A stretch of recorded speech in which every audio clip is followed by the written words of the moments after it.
নমস্কার বন্ধুরা, এই শীতের দিনে কড়াইশুঁটি খেতে কিন্তু আমরা সবাই ভীষণ ভালোবাসি। আর এই কড়াইশুঁটিগুলো আমরা বেশিরভাগ খেয়ে থাকি হয় কচুরি করে আর না হয় বাঁধাকপি রান্না করে।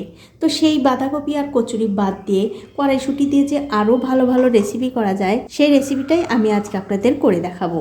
একদম নতুন একটা রেসিপি, আপনাদের দেখলে অবশ্যই ভালো লাগবে। তো কড়াইশুঁটির রেসিপিটা করার জন্য দেখতে পাচ্ছেন এখানে আমি কিছু কড়াইশুঁটি ছাড়িয়ে নিয়েছি। তো বন্ধুরা, বাটির মধ্যে যতগুলো কড়াইশুঁটি ছিল ততগুলো আমার লাগবে না, তার জন্য আমি অর্ধেকটা পরিমাণ এখানে নিয়ে নিলাম। এখন এই কড়াইশুঁটিগুলো একটা মিক্সিং জারে দিয়ে দেব। তার সাথে দিয়ে দিচ্ছি হাফ চামচ গোটা জিরা, কয়টা কাঁচা লঙ্কা।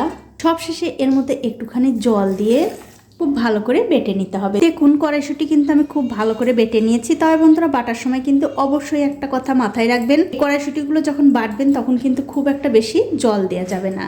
এখন আমি এর মধ্যে দিয়ে দিচ্ছি একটা পেঁয়াজ কুচি, স্বাদ মতো নুন, সামান্য একটু হলুদের গুঁড়ো, হাফ চামচ লঙ্কার গুঁড়ো, সামান্য একটু কালো জিরা, আদা আর রসুন বাটা। সবশেষে এর মধ্যে একটু বেসন দিয়ে খুব ভালো করে মাখিয়ে নিতে হবে। তবে বন্ধুরা, আপনারা যদি এই রেসিপিটা নিরামিষ খেতে চান তাহলে পেঁয়াজ রসুন বাদ দিয়েও করতে পারেন, তাতেও কিন্তু খেতে বেশ ভালো লাগবে। আর আমার এই ছোট্ট চ্যানেলটি যারা সাবস্ক্রাইব করেছেন তাদেরকে অনেক ধন্যবাদ, আর যারা সাবস্ক্রাইব করেননি তাদেরকে সাবস্ক্রাইব করে নেওয়ার অনুরোধ রইল। দেখুন, সব কিছু দিয়ে কিন্তু আমি খুব ভালো করে মাখিয়ে নিয়েছি। সবশেষে এর মধ্যে একটুখানি ধনেপাতা দিয়ে আবারও খুব ভালো করে মাখিয়ে নিতে হবে। আর আমার এই রেসিপিটা যে সকল বন্ধুরা ফেসবুক থেকে দেখছেন তাদের কাছে আমার একটাই অনুরোধ, অবশ্যই আমার এই পেজটিকে ফলো করে দেবেন। তাহলে যখনই আমি নতুন কোনো ভিডিও নিয়ে আসব সবার আগে কিন্তু আপনিই দেখতে পাবেন। তো বন্ধুরা দেখুন, আপনাদের সঙ্গে কথা বলতে বলতে কিন্তু ধনেপাতা দিয়ে এই মিশ্রণটা আমি আবারও খুব ভালো করে মাখিয়ে নিয়েছি। এখন আমি এটা একপাশে রেখে দিচ্ছি। এখন একটা কড়াইতে দিয়ে দিচ্ছি সাদা তেল। কিছুক্ষণ পর যখন দেখবেন তেলটা ভালো করে একটু গরম হয়ে গেছে, তখন গ্যাসের ফ্লেমটা লো টু মিডিয়ামে রেখে এই যে মিশ্রণটা আমি বানিয়ে রেখেছি এখান থেকে চামচে করে অল্প অল্প করে মিশ্রণ নিয়ে এই তেলের মধ্যে দিয়ে দিতে হবে। তো বন্ধুরা, পকোড়াগুলো যখন আপনারা এই তেলের মধ্যে দেবেন তখন কিন্তু অবশ্যই গ্যাসের ফ্লেমটা লো টু মিডিয়ামেই রাখবেন।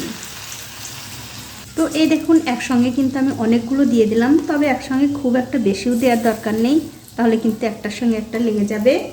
কিছুক্ষণ পর যখন দেখবেন পকোড়াগুলোর একদিকটা হালকা একটু লাল হতে শুরু করেছে তখন এরকম করে একটা একটা করে উল্টে দিতে হবে।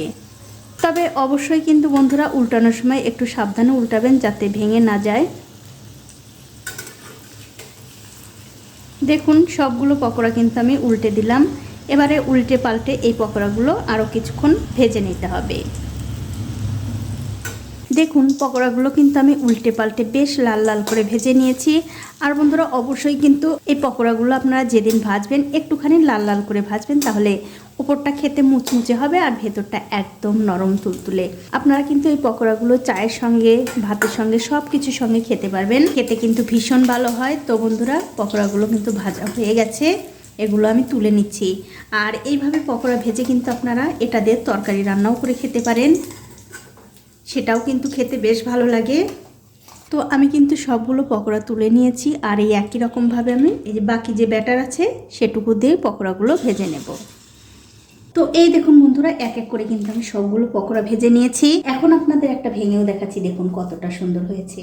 আর এই পকোড়াগুলো কিন্তু এরকম টমেটো সস দিয়ে খেতে দুর্দান্ত হয়। তো বন্ধুরা, আমার আজকের এই রেসিপিটা আপনাদের কেমন লেগেছে?